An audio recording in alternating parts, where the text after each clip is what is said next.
Growing marijuana is a big part of island life. Therefore, shall we say, beneficial to grow on. Well, there were quite a few grows here on Galiano. We're taking about $500,000 worth of marijuana off this island alone. I thought it was going to be easy money at first, was one thing, and I smoked a lot of pot. Where I'm from, there's a lot of marijuana grow-ops, and it's a small town, and the whole economy there is based on marijuana grow operations. The RCMP have got into what I euphemistically call crop reduction. All they're doing now is going in Vancouver and in the Gulf Islands and busting people, but not laying any charges. I don't know how it affects the local economy.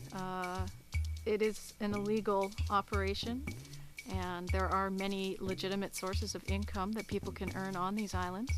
If they don't like that, they can move off. It probably affects it. They'll maybe end up having to go on welfare. It probably affects all of us. I'm not sure. It's pretty much just like any other profession you're doing, except for there's a high risk. And this island is not a good place to grow. It has a lot of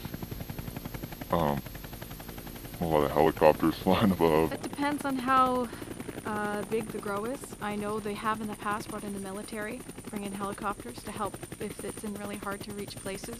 Then they can lift it out with a big net and then they just drop it somewhere. You go in with machetes, you cut her down, you bundle her up, and you throw it in the back of the truck.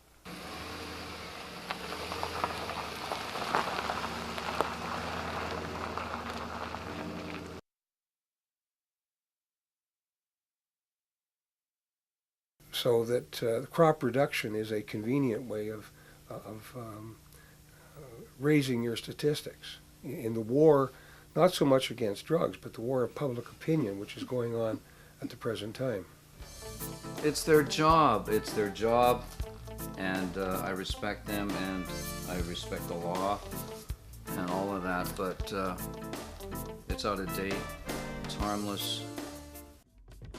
And the police can come away with a big dump truck full of plants, and they can parade before the media and make the whole notion of drug enforcement important. I'm certain I was turned in, actually, yes. Most likely I was turned in by the neighbor, or I could have been a lot more stealth with my access.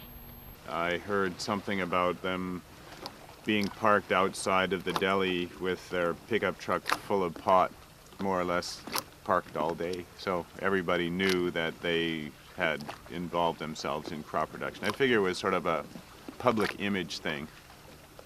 You know, they don't think when they make the phone call, they just think they're just making a phone call, whatever, but it ends up being a whole summer for down the drain. The community impact of growers is a difficult question to answer, largely because the community here is so diverse. You'll have retired folks, you'll have young professionals, you'll have young free spirits, you'll have older free spirits, and each of them has an agenda to grind and a universe that they alone perceive. Marijuana can be a stepping stone towards harder drugs. No, because it's the personality that is the gateway to drugs.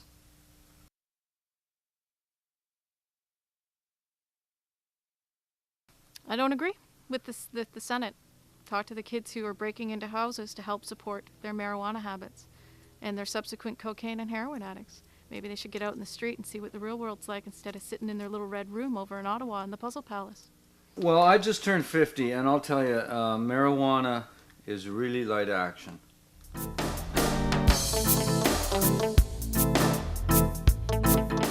Making pot illegal has made a whole subculture strong, and the intent was to eliminate the subculture, and in fact the total effect of making pot illegal is to make the subculture stronger.